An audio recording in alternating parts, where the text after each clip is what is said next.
চলতি অর্থ বছরের মাধ্যমিক পর্যায়ে 51 লক্ষ, উচ্চ মাধ্যমিক পর্যায়ে 8 লক্ষ এবং স্নাতক পর্যায়ে 1,65,000 অসচ্ছল মেধাবী শিক্ষার্থীকে উপবৃত্তি প্রদানের ব্যবস্থা করা হয়েছে।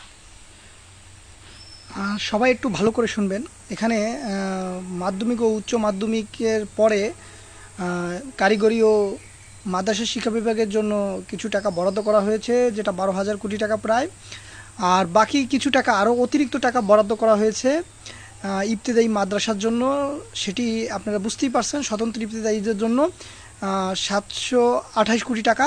সেটি আপনারা নিজের চোখে বা ইয়াতে শুনবেন। হ্যাঁ,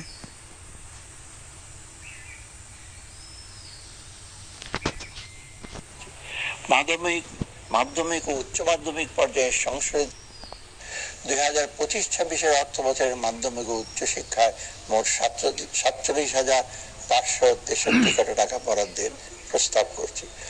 2024-25 অর্থ বছরের বাজেটে এই খাতে বরাদ্দ ছিল 44,108 কোটি টাকা। কারিগরি ও মাদ্রাসা শিক্ষা, একটু ভালো করে শুনবেন। কারিগরি শিক্ষায় এনরোলমেন্টের হার 19%। 2025 সালের মধ্যে এটাকে 20% উন্নীত করতে প্রতিটি বিভাগীয় পর্যায়ে মহিলা পলিটেকনিক ও ইঞ্জিনিয়ারিং কলেজ, জেলা পর্যায়ে পলিটেকনিক এবং উপজেলা পর্যায়ে টেকনিক্যাল স্কুল প্রতিষ্ঠা করা হচ্ছে।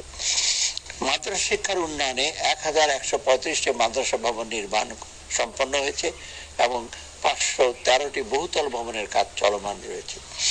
493টি মাদ্রাসা মাল্টিমিডিয়া ক্লাসরুম স্থাপন করা হয়েছে।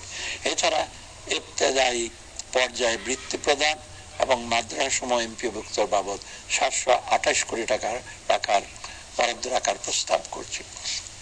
কারিগরি ও মাদ্রাসা শিক্ষা বিভাগের জন্য 2025 অর্থ বছরে 12,678 কোটি টাকা বরাদ্দের প্রস্তাব করছি। 2024-25 এই অর্থ বছরে বাজেটে খাতের বরাদ্দ।